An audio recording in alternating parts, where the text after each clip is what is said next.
Okay, let's run.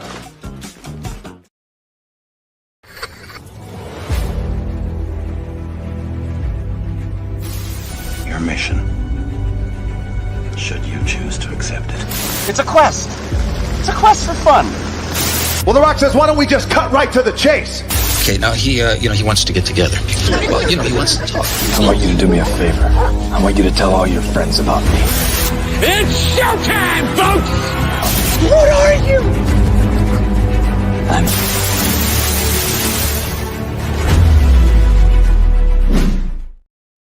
Greetings, salutations. This is And I Quote, a weekly show where we introduce you to some of the best creators from all over the world, and we find out more about them by taking your questions. I'm your host, Ryan of And I Quote channel, and our guest on this momentous occasion, this is our 300th episode of And I Quote. Please welcome indie writer Chris Brooks, all the way from Connecticut. Hello, good sir. How are you? Hey, how you doing? Oh, we're fine. We're all fine here. No, thank you. How are you? We're great, Okay. Chris. We're happy that you are here. We're also happy that you are here who may be watching and listening to this program right now. So do yourselves a favor. Don't forget to like and share this with your closest friends. If you're watching this live or on a replay, thank you so much for doing so. And if you have any questions for Chris, let us know in the comments. Let us know in the chat. And stick around, because at the end of this show, we are going to reveal the winners of our 300th episode of And I Quote giveaway. We added everyone's name to a wheel. I'm going to spin it 3 times, and we're going to get 3 winners of some fabulous prizes. But that will happen once we get towards the end of the show. Excuse me. So without any further ado, Chris, what were some of your favorite books or writers growing up? I liked Richard Bach. I was heavily into Tales of a Reluctant Messiah. I liked Tom Sawyer. I like the classics. My favorite's probably Charles Dickens. But I liked S.E. Hinton, The Outsiders. I liked Animal Farm. Just tons of, classic. Mark Twain. I loved Tom Sawyer and Huck Finn. The Stand. I read The Stand at 12 years old. And it hooked me, even though I was terrified of it. So yeah, those are some of the books I liked. Talk about a renaissance, man. You're a fan of the classics. Old school, sir. I appreciate that in more ways than one. I remember back when I was a young and I had to write a book report on a book, and I chose the classic Charles Dickens novel, Great Expectations, to write it on. That was actually fun to write that book report. And not only that, the edition of what is known as Great Expectations was in the form of the Great Illustrated Classics version. If anyone's familiar with that series of books that came out when we were young, back in elementary or middle school, it's the one that had the words on one side of the page, and on the other page it had an illustration to help you visualize what was going on within the story. Do you remember the Great Illustrated Classics series? Do you remember that? I know of it, but no, that was that was after my time. Oh man! But I do know what you're talking about. Yeah. Oh, you missed out on something spectacular. But anyway, hey, listen, they're everywhere. You can find them anywhere. They're on social media. They're online. They're on the Zon. They're at your local bookstore. They could be a secondhand, thirdhand bookstore. By the way, support your local businesses. Let's just put it that way. Yeah, I just had to imagine. I guess I didn't have the picture, but I had to imagine what was going on. Oh, that's okay. That's okay. But yeah, they're available, so you can find them anywhere. I got a bunch of them here in my collection /TBR list. My TBR is like 6 miles deep, Chris. It's pretty bad.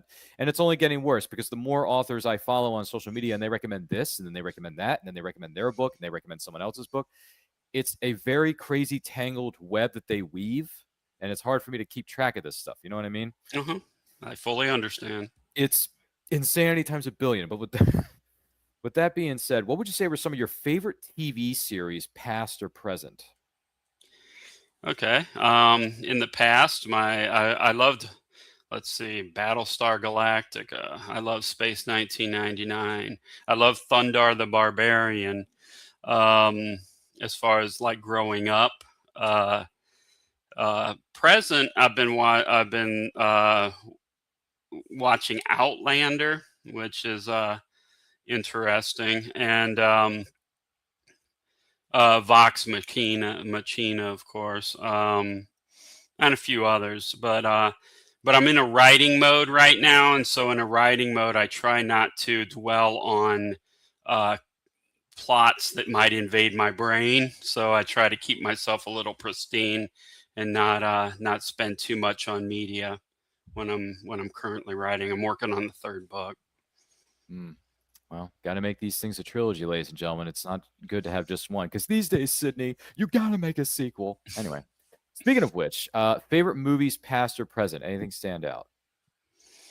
Okay. Well, yeah, I mean, there's a favorite movie of all time. I don't know. Let's see. I love A Clockwork Orange. I love. Oh God, there's so many. Let's go with. I mean, there. Lately, I worked. Lately, I went through the Blade trilogy again, and yeah, I mean, I movies. There's just so many to even mention that I would love. So I don't know. Maybe we should bring Chris back and just do a movie-centric show and just talk about our top 10, maybe top 30 favorite movies. Would that help you out, Chris? I'm not sure. I'll give you a list. Yeah, I mean, if you want. I mean, it's fair. Like I said, we can always bring you back at another point in our show. We could do a ranking show or something like that, or a movie appreciation show. Be like, hey, Chris, just wondering, you got 30 movies you enjoy? And then you could just raffle off all 30, just name off all 30 of them. I don't know. It could be fun that way. There's nothing wrong with that, by the way. There's nothing.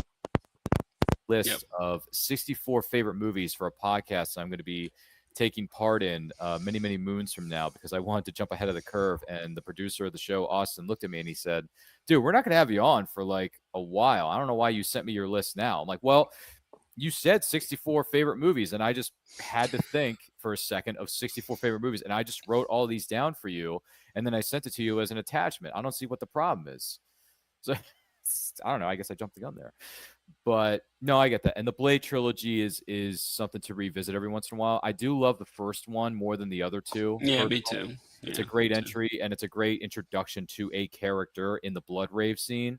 I mean, the techno thriller, what is it, techno music that's playing, and then you got the beats play. It's so good. It's great. I mean, a guy who wears a black trench coat and can kick tail, take names, break the necks, cash the checks. Well, just the iconic, dance, Exactly. EDM type, and then all of a sudden the blood that scene is just like fantastic. Yeah, I think it's etched in stone. It's burned in everybody's memory. For those who are familiar with the Blade films, check out Blade from 1998 with Wesley Snipes, because that film is just freaking awesome, and it holds up. I don't care. I mean, sure, the effects may be dated, but who cares? Right. It's a great movie.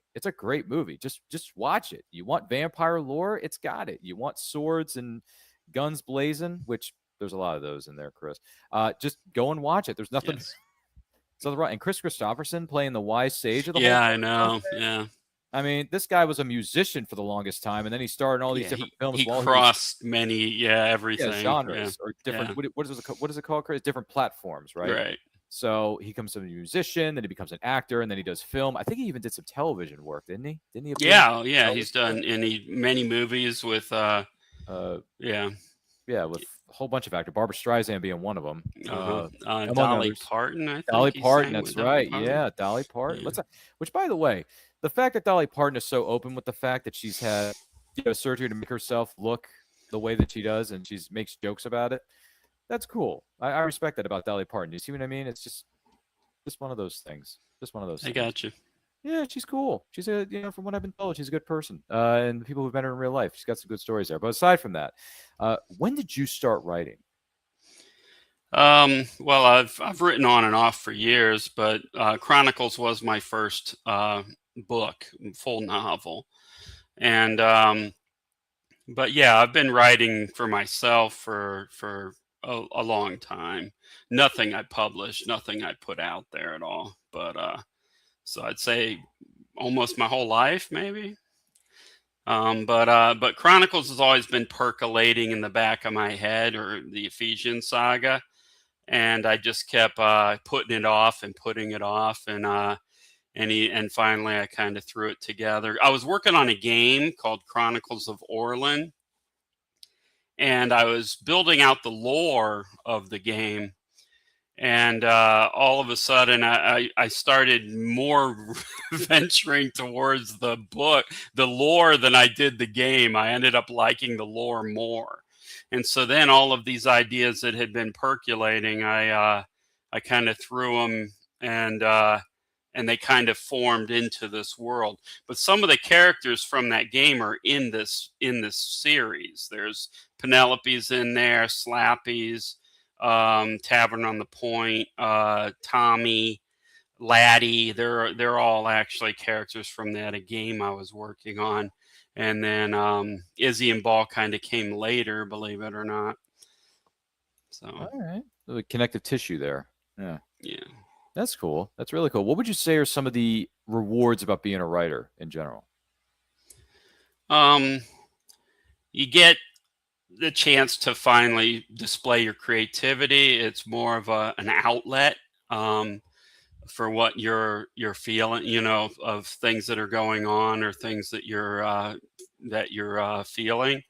So it's a good creative outlet. Makes you be able to express yourself in a way that is kind of one off from just talking, just being I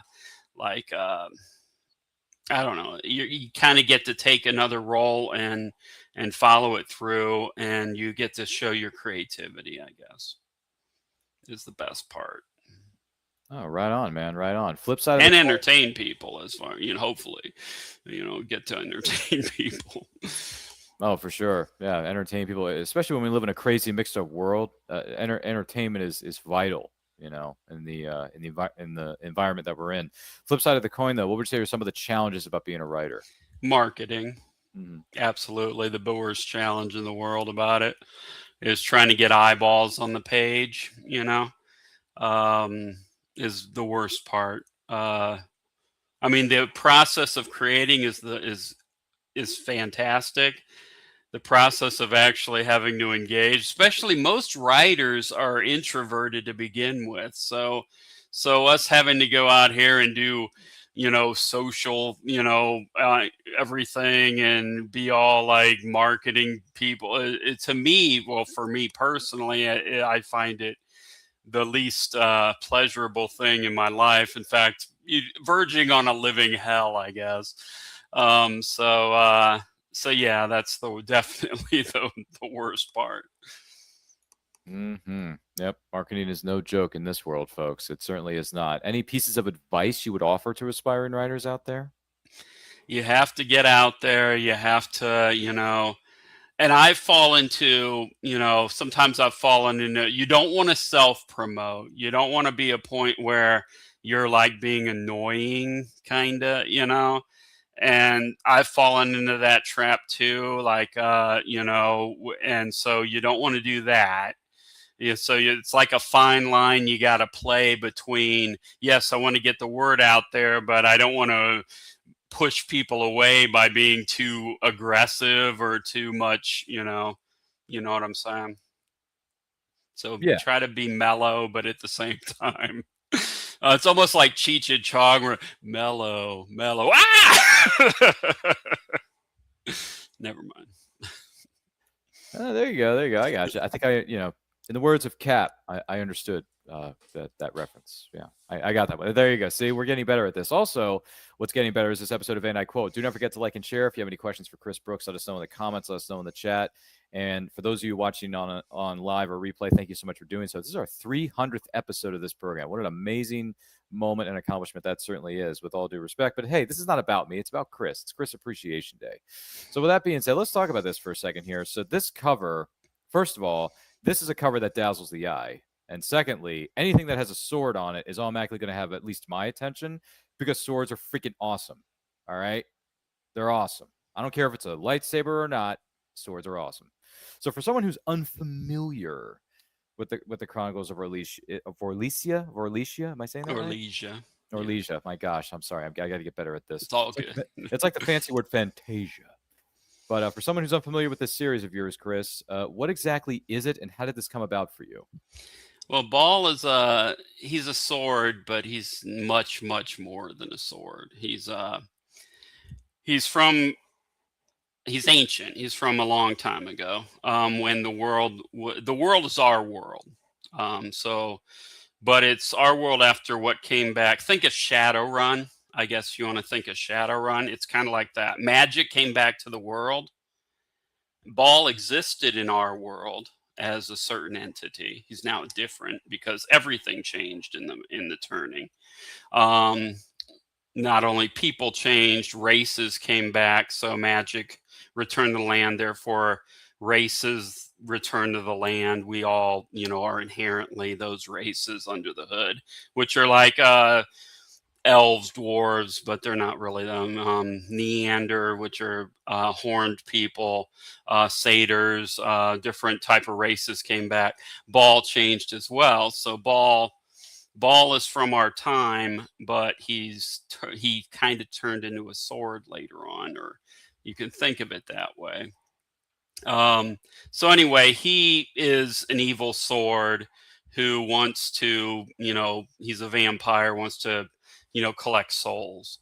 And he found Izzy, and they bonded over the way that they are. It's kind of a found family story, I guess you could say. And they became steadfast allies to a degree. But at the same time, they have discordant goals. Like her, she's a protector. She's a warrior who wants to do good and help people. Meanwhile, he just wants to eat their souls. So there's a dichotomy there between her needs and her desires and his ultimate, goals.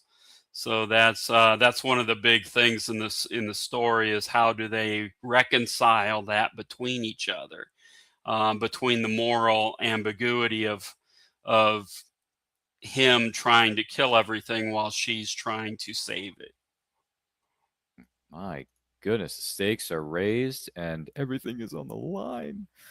All right, well, that sounds really, really good. By the way, I love the cover of this one. Who would you mind sharing with us who designed this cover? Who put this together? I did it through Mibble Art, which is, they say they're not AI, and I don't know, but I haven't found anything that looks like it. So I would, so I use Mibble Art for my artwork, which is a company, a service that creates, they use a lot of stock. But they don't supposedly. They claim that they don't use AI. So, so that's who I use. No, well, it's really, really good stuff. I got to be honest with you. That is a cover that's going to dazzle the eye. And speaking of which, you go from one thing to the next. Subjugation. Goodness gracious, this character looks like they're on fire and they can't escape it. What exactly is going on here? Yeah. So Izzy's thing is she's trying to save these children. These children are being exploited by this gang. Well, in the end, she does succeed. So, but that's not really the story. And then subjugation is kind of the retaliatory, what happens when you go against the group that's called the Five. And this poor guy who, I think, I don't know personally, but he looks kind of like Todd Howard of Skyrim, Bethesda. Not intentionally, but he kind of does. Anyway, he's kind of stuck in the situation where they're retaliating. So I had someone tell me he looked like Todd Howard, and I'm like, yeah, you know what? He kind of does. But anyway. I'll tell you one thing. This cover reminds me of the poster for that film from 1996, which turns 30 this year, believe it or not. Did you ever see Twister with Bill Paxton, Helen Hunt? You remember that one? Yeah, but was there a guy being sucked in like that? I don't know about that part, but the background imagery just reminds me of Twister, the movie. Maybe not so much the guy who's right in the center of it, but yeah. I don't know. For some reason, it just kind of reminded me of Twister meets the made-for-TV movie that was on, what was it, TBS Superstation at the time. There was a movie called Atomic Twister. Or Sharknado, too. Well, yeah, but this one was called Atomic Twister, and it hits a nuclear power plant, and, Twister full of fire, which is similar to the cover we just saw here with Subjugation. And that movie starred Mark Paul Gosselaar, aka Zach Morris from Saved by the Bell, for those of you who grew up during that time period. I don't know if anyone else is familiar with that. And then the female lead in that was, I want to say it was Sharon Lawrence, I want to say, who's been in a lot of TV series over the years. So she was the female lead. I think she was she the plant owner? She was either the nuclear plant or she was a scientist. I can't remember which one. Either way. And then Mark Paul Gosselaar was a first responder / I think he was a police officer. Yeah, I think he was a police, and he was, obviously responding to the chaos and trying to save everyone and all that. So, the typical things that you would, or the tropes, I would say, that you would see in disaster movies, if that makes sense. So I remember watching Atomic Twister when I was much younger, when it was known as TBS Superstation. Okay, Superstation. Anybody remember that? Just Yep. Let me know in the comments because I'm curious to hear your thoughts. Any memories of TBS Superstation or TNT at the movies?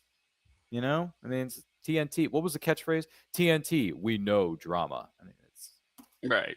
It was everywhere. Yeah. Trust me. It was. Yep, it was. It was. It was everywhere. And then they did. Here's another one for you, Chris. They did Prime Time in the daytime, where they just rerun all the classic television series from NYPD Blue to Law and Order to ER to all the different types of primetime dramas there were at that time.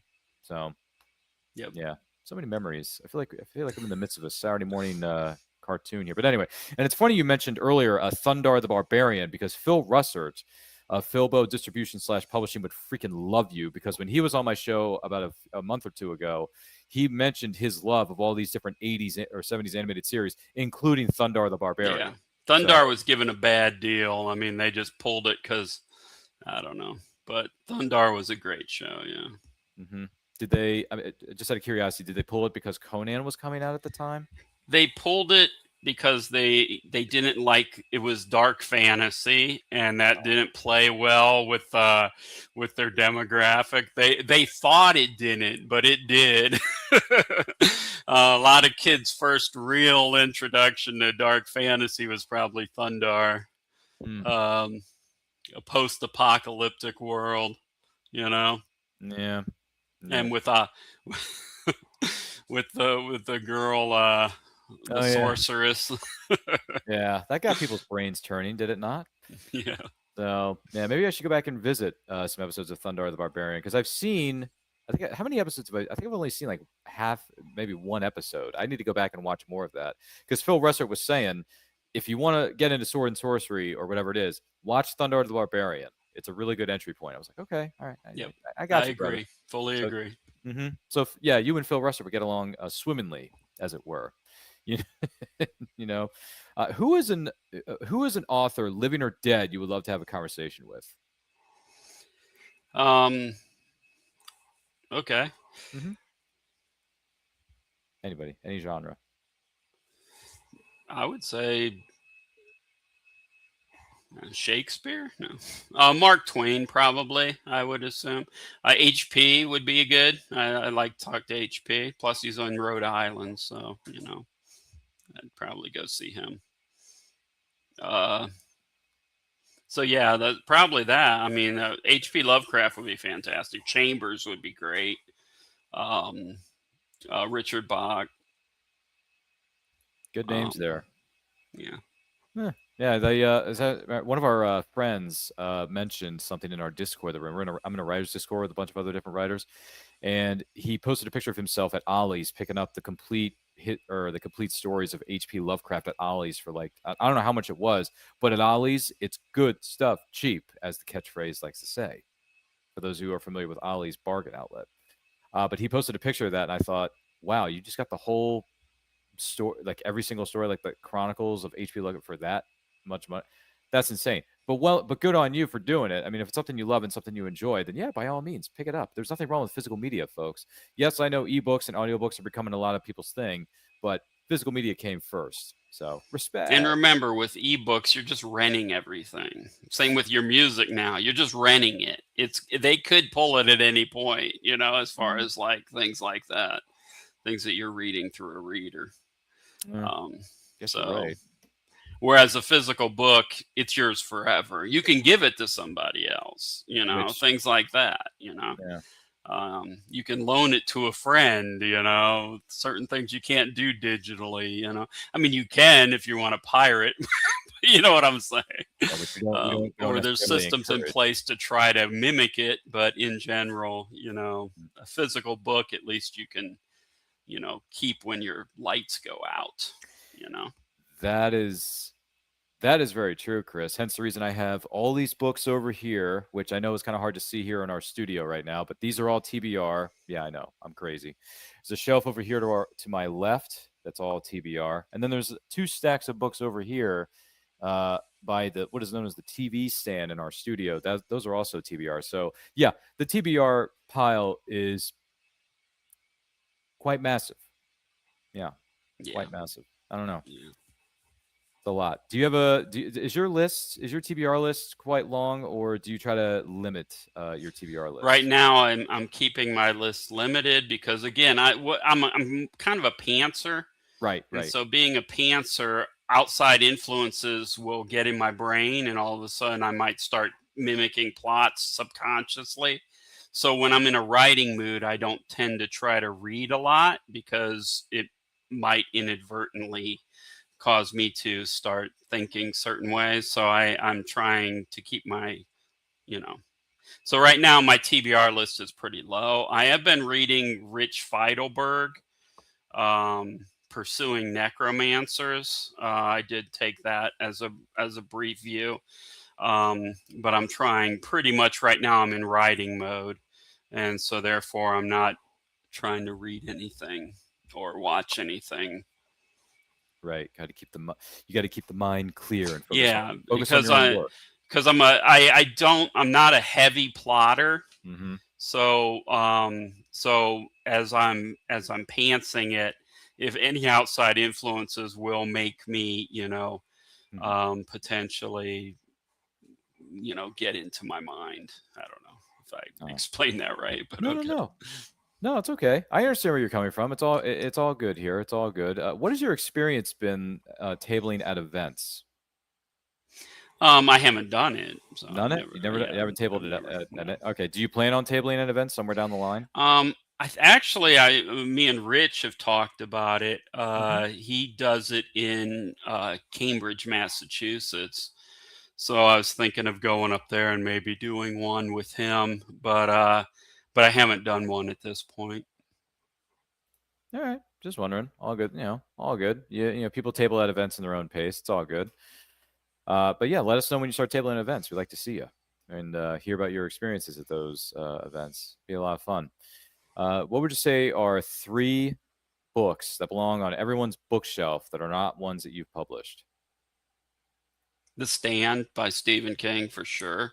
Dark Tower series too, I guess. All the classics should be there. Even with the weird, the parts that aren't correct in today's world, it's good to at least know, to still read them. Modern day, probably, yeah. I mean, Harry Potter series should be there. Believe it or not, you may not think she's political differences with her. I believe heavily that you should separate the work from the artist, because there are many, many works out there that by artists that people despised, that still deserve to be because they are fantastic works. And so I don't think we should really start going down the cancel culture route and killing off everybody we disagree with and trying to destroy their whole books, because to me that doesn't serve the purpose of the cultural ramifications of the world, so. I gotcha. It makes sense. It definitely makes sense. Another thing that makes sense is this great episode of And I Quote. Don't forget to like and share. If you have any questions for Chris, let us know in the comments. Let us know in the chat. And if you're joining us live or on the replay, thank you so much for doing so on our 300th episode of And I Quote. The series is going for 6 years, 300 episodes. Do we ever take a break? Sometimes. But normally I'm just sitting here in my studio cranking out the next episode. Why? Because I enjoy what I do. I love what I do. And entertaining is one of the reasons I was put on this earth. At least, hey, that's just my opinion. With that being said, is there an author you would like to collaborate with at some point or another somewhere down the line on either a storyline or just maybe a TT RPG, that type of thing? Well, currently I'm just trying to get through this series, so I haven't tried collaborating. But if I had a choice, I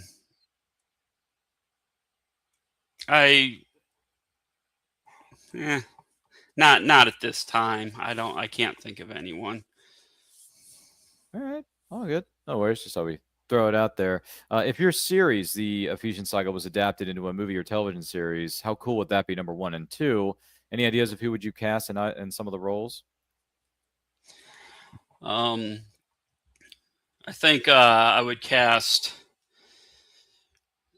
Izzy would probably be I don't know, maybe Poppy Montgomery, maybe, or yeah, I guess that would be it. As far as Ball, Morgan Freeman, if he is There Ball. you go. Nah, I don't know, someone edgier than him though. I was thinking Jeremy Irons. Yeah, that might work. Yeah. Yeah. So I guess that would be it. Hey, it's a good, even though it's a short albeit casting list, it's still a good casting list. There's nothing wrong with it. Poppy Montgomery, granted, she was on, I think it was Cold Case back in the day, or was it Cold Case or Without a Trace? It was one or the other. Yeah, she plays like a lot of cop shows. Yeah, played a lot of cop shows. And then she did the TV series on her own. She was the solo star. Well, she had an ensemble around it, but she was the main star, which was Unforgettable. I don't know if you saw her in that. Mm-hmm. But Unforgettable was on for a number of seasons. I think it was on for like 5 or 6 seasons. I think at first it was on CBS or something, or no, it was NBC. I think it was CBS, and then they moved it to A&E, and A&E picked it up, and then they aired the last couple of seasons on a combination between A&E and another network, I think it was. But if anyone else knows the details about that, let me. If I'm not getting my facts straight, let me know in the comments. Let me know in the chat. Be curious to hear your thoughts. But yeah, Poppy Montgomery's a good pick because we don't really see much from her. No, we don't. Yeah. It'd be nice to see her do this kind of a role in this kind of character within this type of a genre, the fantasy adventure genre or something like that. So sword and sorcery, that would be. I mean, Jeremy Irons has been around for so many years. He could practically do this with his eyes closed. I mean, granted, he played Uncle Scar, the Lion King, one of the greatest animated. Well, not just animated. It's just one of the greatest motion pictures of all time, period. And if you've never seen The Lion King, get on it. And then the second thing, I know him as Simon from Die Hard with a Vengeance, the first Die Hard movie I ever saw with John McClane. Bruce Willis. Yeah. So, yeah, he could do this with his eye. Yeah, I could totally see him playing ball, just manipulating, every little word and character. Yeah, I could see him with Ball. Yeah, absolutely. He could totally. I think he could totally do it. Between, what is it? You said Morgan Freeman, which, by the way, Morgan Freeman's been doing this for how long? Like 80 years. I mean, the guy is a freaking legend. So, I could. James Earl Jones would be good too. If he were hypothetically, if he were still with us, yes. Unfortunately, Darth Vader. Well, I didn't know if it meant like current or past, but yeah. Oh, okay. Yeah. No, it's fine. It's fine. We can dream, can't we? But yeah, no. James Earl Jones would have been sick as ball. Yeah, that would have been. It's like, ooh, Vader's talking sword now. This is gonna be. That would be good. I was gonna say, how is this gonna play out, Chris? How's that gonna go? But it'd be, in the words of our good friend Spock. So it'd be really fascinating. It really would be. You know what? I'll tell you this much though. This has been a fascinating, if not spectacular, episode of A Night Quote. I want to take this opportunity to say thank you, Chris, for being here and spending some of your time with us and having the esteemed honor of being our 300th guest. So if someone wants to know more about you, more about the Ephesian Saga, purchase copies of your books, where can they follow you on social media? I'm on Instagram under Rivsticks Publishing. I'm under Facebook under the Ephesian Saga, and I'm on. That's about the main two platforms. I'm also, of course, on Goodreads and the Storygraph and a few other places as well. So that's where I'm at. Fantastic, good sir. Well, thank you for being with us, and we wish you all the best with this series and everything else you're going to be doing from here on out. So, well, thank you for having me. Oh yeah, and we're very thankful that you joined us and became a part of the legend of the 300th episode of And I Quote. You can hang this non-existent plaque over there on your mantle that I'm going to send to you airmail. Don't worry, we'll send you a check in the mail. It's something like that. It may have a couple of zeros behind it. I'm not sure. But Okay. yeah. And another one, if you're interested, you're more than welcome to come back here on And I Quote anytime. We always say this of all of our guests. And the other thing is, if you want to be a part of the writer showcase, where we gather a group of 4 different writers together, it's a once a month live show, and we ask them a series of questions about the writing process. You're more than welcome to be a part of that somewhere down the line too, Chris, if you want. Okay, that sounds fantastic. Thank you very much. You're quite welcome. We'll keep you in mind. I'll send you an email with some more details and things of that nature. So stick around. It's going to be a lot of fun. Thank you, sir, for being with us. My name is Ryan of And I Quote Channel. Follow me across all forms of social media simply at And I Quote Channel. And I Quote episodes normally drop on Saturdays, 12 p.m. Eastern Time. The Writer Showcase is dropping on Saturday, June 27th. Tonight, actually, if you're watching this live. 7 p.m. Eastern Time. We're going to have 4 great writers talking about the writing process. Movie watch-alongs are on Friday night, 7 p.m. Eastern Time. Boy, is the month of July going to be jam-packed with movies, because we literally just wrapped up our summer blockbuster month of June with 3 different installments of the Fast and the Furious franchise that turned a certain age. If you missed any of that stuff, check it out on the Movie Nerds playlist. It's all there. You can go back and watch all of that stuff anyplace, anytime, anywhere. With that being said, I'm going to go ahead and share our screen here so that we can raffle off these wonderful prizes for our 300th episode. So here's the wheel. This is everybody's name that we put on the wheel. They all have a different slice on the wheel. I'm going to go ahead and spin this 3 times, and 3 people are going to get 3 prizes. So this is the first spin I'm going to do is going to be for our 3rd place winner. You're going to get a set of stickers on this spin. So let's go with the spin, the Wheel of Fortune, Wheel of Fate. No. So who's going to win it here, folks? Who's going to win it? Is it going to stay? Is it going to stay? Icon 722, aka my boy Jeff. Congratulations, buddy. You're going to win yourself a set of stickers. Congratulations to you. That is our 3rd place winner for our giveaway. That slice has officially been removed. We're going to go ahead and spin the wheel once again for our 2nd place winner. You are going to get an autographed poster by a great author. I don't want to reveal the surprise just yet, so let's go with the spin. So here's the spin of the wheel here. Who's going to win this autographed poster? Who is it? Who is it? Oh, Master of the Thunder Nerds, Dustin. What's up, man? Congratulations. You're going to win yourself an autographed poster. Well done, good sir. Well done. Congratulations to you. Going to remove that slice so we can clear off the board with everybody who has yet to win. And this is it. The grand prize winner, you are going to win an ebook copy of One Man's Treasure, written by our good friend Terrence Lehue. So if you're a fan of the men's adventure fiction genre, if you're a fan of treasure hunting meets pirates meets swashbuckling, all kinds of stuff, and romance mixed in, you're going to love One Man's Treasure, written by our good friend Terrence Lehue. So here goes with the grand prize winner spin. So who is going to be our grand prize winner here? Where is it going to land this time, ladies and gentlemen? Oh, Lady J Cosplay, aka Lady J. What's up, girl? Guess what? You're the grand prize winner. You got yourself an ebook copy of One Man's Treasure, written by our good friend Terrence Lehue. I'm going to email it to you. So here's what's going to happen. I'm going to get in touch with all the winners on Instagram. I want you to DM me your email addresses or your physical addresses so I can mail these prizes out to you. The stickers and the poster are physical gifts, or physical giveaways, excuse me. So I want to mail those over to you. And Terrence Lehue, congratulations at 300 episodes of And I Quote. Thank you, Terrence Lehue, our good friend. Lady J is the winner of your ebook copy of One Man's Treasure, good sir. So there you go. It's going to get into the hands of Lady J Cosplay's email inbox here momentarily. Once again, I'm going to DM me on our And I Quote Instagram page. DM me your physical address, your email address. We can get these prizes out to you. Congratulations to all of our winners, and thank you to everybody who took part in these giveaways. And if our Instagram page reaches 1,000 followers, the And I Quote channel Instagram page reaches 1,000 followers by the end of this weekend. So you still have some time, but you got to tell your friends about it. All right. I want you to tell all your friends about us. I'm going to do another giveaway next weekend. All right. So we're going to put a whole new wheel together with all new names, and we're going to spin that wheel, and we're going to give away another fabulous prize. So help us reach 1,000 followers on our Instagram page. We really appreciate it. Thank you to everybody who has chimed into this episode and who has been here from the very beginning. You're just joining us now. 300 episodes of And I Quote. Gosh, I love it. I love it. I do. And listen, ladies and gentlemen, here's a piece of advice for you. If you find something that you enjoy doing and you love doing it, it's not called work. This is not work for me. This is a lot of fun, and we enjoy it. We hope you have enjoyed this episode of And I Quote, and I hope you will join us for the next 300 more episodes of And I Quote in the future. Yes, we got episodes planned for this year, got plans for episodes next year. So find all the information in the description of this video down below if you're interested in becoming a guest on the show, or if you just want to check out the previous episodes we've done in the last 6 years of this program. I do have an And I Quote playlist on our YouTube channel, so check all that out.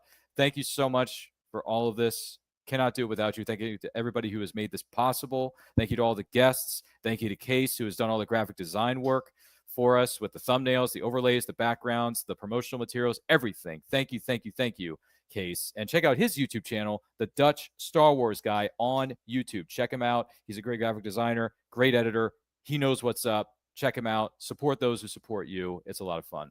Do not forget to like, comment, share, subscribe, ring the bell to be notified when the videos go up or they go live. Remember, life is better when supporting indie creators of all kinds out there. Thank you so much. Take a look at these fine folks.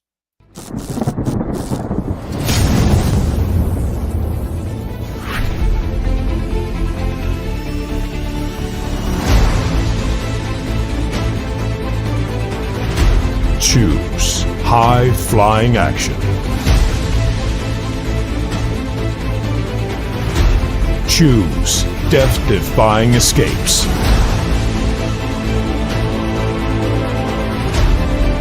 Choose spine-tingling thrills.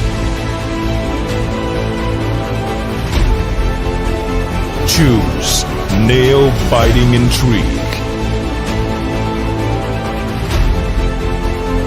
Now's your chance to choose the adventure. The Captain Hawkland Adventures. Available on Amazon.com.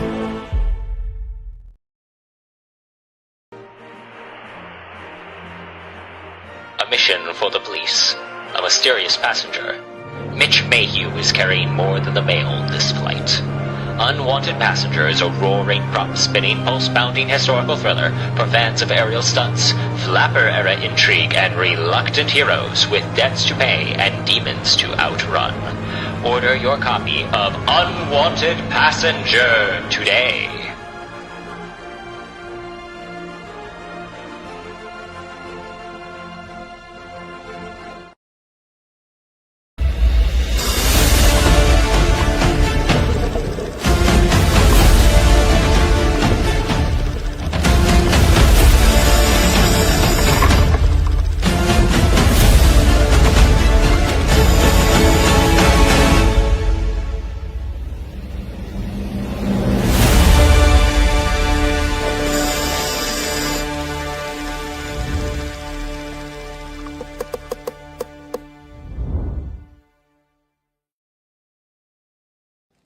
Good morning! Oh, and in case I don't see you, good afternoon, good evening, and good night.